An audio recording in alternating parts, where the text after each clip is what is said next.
Hello everybody.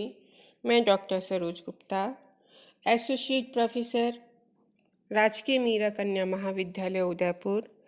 आज आपको तृतीय वर्ष कला इतिहास के प्रश्न पत्र पश्चिमी संसार के टॉपिक अमेरिका के स्वतंत्रता संग्राम के कारणों के बारे में आगे बतलाऊंगी।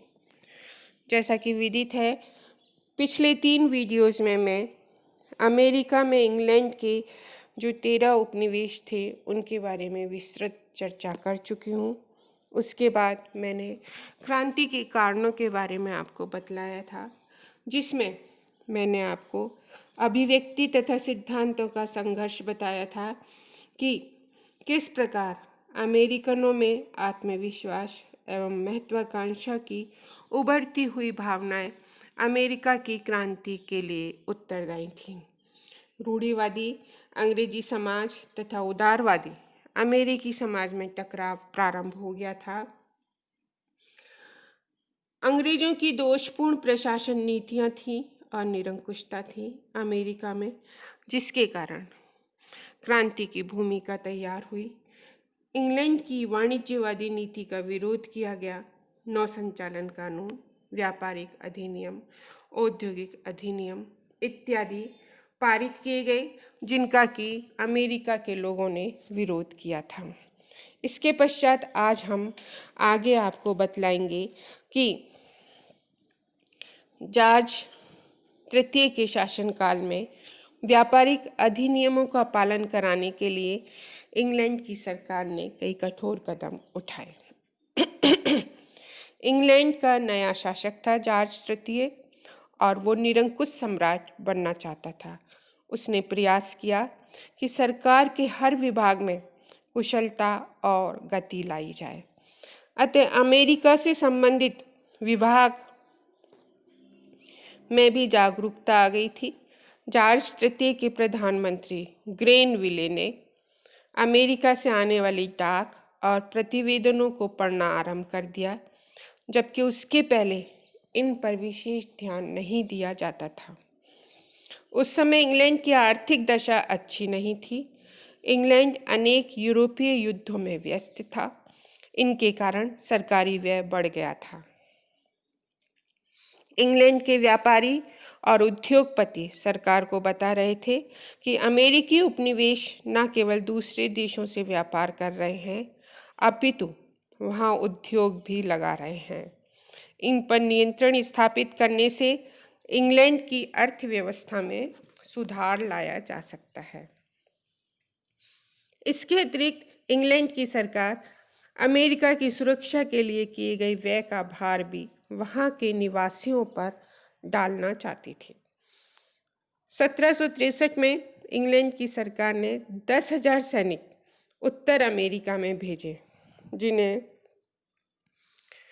मुख्य रूप से कनाडा, नोवा स्कोशिया तथा न्यूयॉर्क में रखा जाना था। इस सेना को भेजने का उद्देश्य रेड इंडियंस, जो कि अमेरिका के आदि निवासी थे, तथा फ्रांसीसियों के संभावित आक्रमणों की रोकथाम करना था। ग्रेनविले के मत में, क्योंकि यह सेना उपनिवेशों की सुरक्षा हेतु भेजी गई थी, इसलिए इस पर होने वाले व्यय का आंशिक भार उन पर भी डाला जाना चाहिए। अतः इसके लिए उसने एक नियम बनाया। 1764 में ग्रेनविले ने 1733 के शीरा अधिनियम को संशोधित किया। 1733 के शीरा अधिनियम के अनुसार फ्रेंच और स्पेनिश वेस्ट इंडीज से आयात किए गए शीरे के 1 गैलन पर 6 पेंस चुंगी था। इसका उद्देश्य यह था कि अमेरिकी शीरे का क्रय अंग्रेज प्लांटर्स से ही करें। 1764 में किए गए संशोधन में शीरे पर चुंगी 6 पेंस से घटाकर 3 पेंस कर दी गई, किंतु साथ ही इसे वसूल करने की पूरी व्यवस्था की गई। शक्कर पर चुंगी की वृद्धि की गई तथा शराब, रेशम, कॉफी, व विलास की कुछ वस्तुओं पर कर लगाया गया। अमेरिकी समुद्र में तैनात ब्रिटिश युद्धपोतों को आदेश दिए गए कि वे तस्करों को पकड़ लें। सरकारी अधिकारियों को विस्तृत अधिकारों के वारंट, रिट्स ऑफ असिस्टेंस द्वारा संदिग्ध स्थानों की तलाशी लेने का अधिकार दिया गया। अमेरिका के 13 उपनिवेशों में रहने वाले निवासियों के लिए यह संशोधन तथा इसका सख्ती से पालन कराना उनके हितों के विरुद्ध था।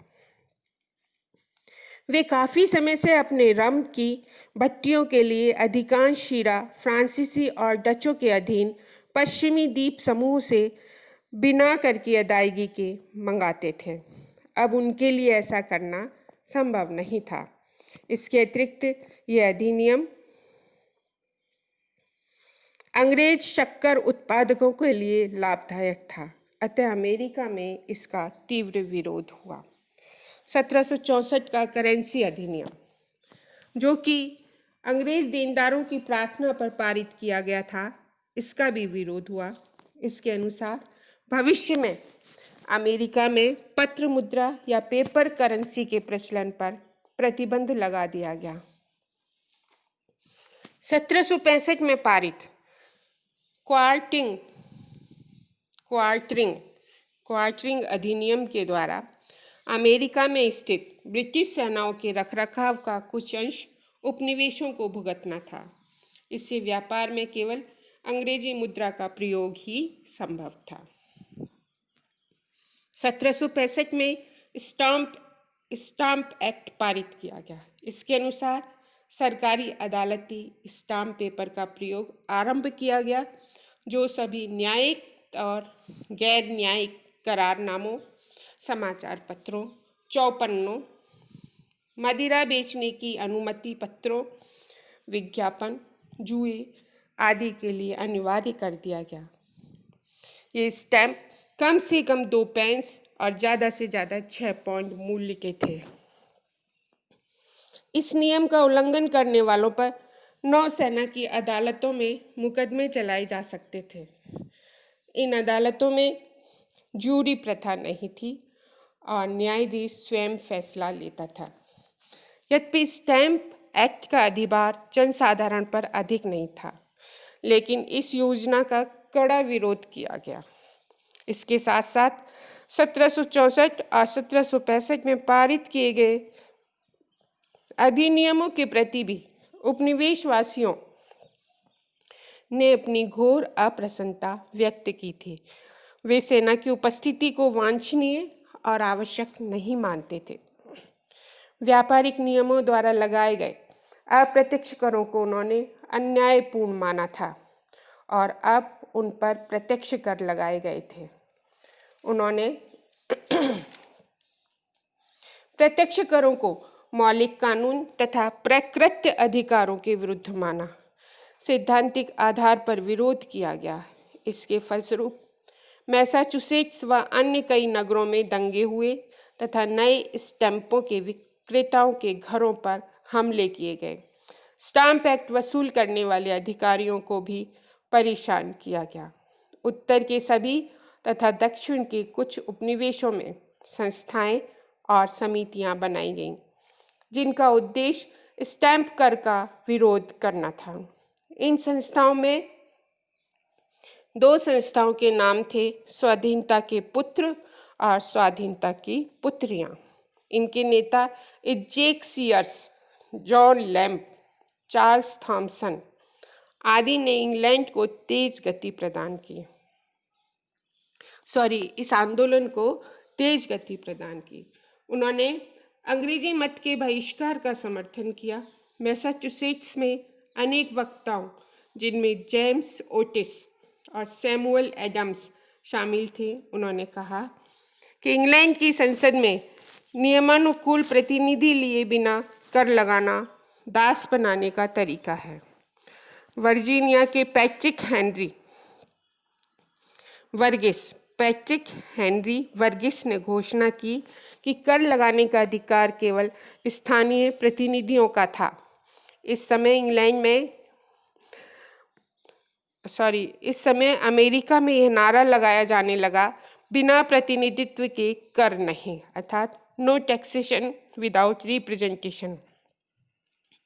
उनके अनुसार इंग्लैंड की संसद, जिसमें अमेरिका के प्रतिनिधि नहीं है, को कर लगाने का कोई अधिकार नहीं है। नेक्स्ट पॉइंट जो हम आपसे डिस्कस करेंगे वो है इंग्लैंड की पार्लियामेंट के उपनिवेशों पर अधिकारों के बारे में मतभेद था। इंग्लैंड में यह विश्वास किया जाता था कि उनके देश की संसद की शक्तियां या उन शक्तियों पर कोई भी प्रतिबंध नहीं लगाया जा सकता है। उपनिवेशवादी इस रूढ़िवादी विचारधारा को नहीं मानते थे।